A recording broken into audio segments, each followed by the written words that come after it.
Okay guys, welcome back to our channel. Dito meron tayong Honda Civic. Ang gagawin is EGR cleaning package natin para ma-maintain yung gas consumption and then yung hatak ng engine. And then magpapapalit na rin si Sir ng kanyang fuel filter doon sa fuel pump. And then ito coolant flashing na rin. Papakita ko sa inyo yung mga gagawin natin dito sa Honda Civic na to, 2017 model. Yan guys, base dito, scanning. Wala naman lumabas na trouble code sa engine, and then yan naman talaga ang ginagawa natin before tayo mag-proceed sa services na ginagawa natin.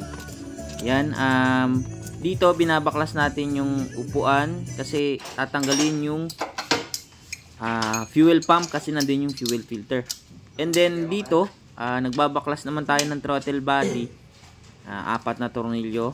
Then nagtanggal din tayo dyan ng air cleaner box kasi para magkaroon tayo ng access sa throttle body pati sa intake manifold. Babaklasin natin yan para malinisan yung system, intake system nya.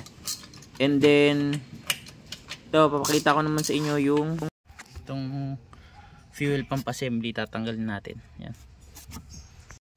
Yan, kung makikita nyo, ito na yung fuel pump assembly. Nandyan naka-attach yung fuel pump filter. Kasi ito tinakbo is more than 60,000. Hindi naman siguro sir. Required na rin na magpalit ng fuel filter kapag ganito na ang tinakbo. Sa fuel pump, no need pa naman unless kung magkaroon tayong simptomas para magpalit. Medyo mahal din kasi itong fuel pump nito. Yan, kung makikita nyo dito bago yung ikakabit natin. Maliban lang dun sa fuel pump kasi okay naman siya. Yung filter lang para mas dumaloy na maganda yung ating gasoline. Bali dito, pinas forward na natin para makita natin kung paano magpalit ng fuel filter. Yan, nagtanggal lang din tayo ng mga wiring dito sa fuel pump. Then may mga clip lang yan na lock. So far, madali naman baklasin yan. Gamit lang tayo ng long nose and mga maliliit na flat screw.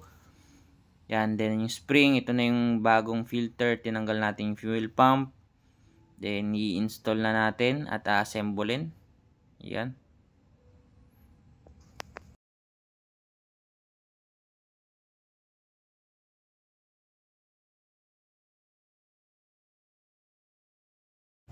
Ito na yung finished product ng fuel pump.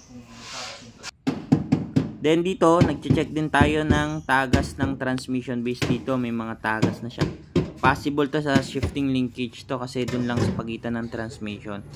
Kasi dun sa ano naman, wala naman dito sa may part ng pulley. Then dito sa pagitan nagkakaroon ng leakage. Dito naman sa ating cooling system, sinalinan muna natin ng distilled kasi magpo-flashing tayo ng coolant. Yan, ganun yung process na ginagawa natin and the drain.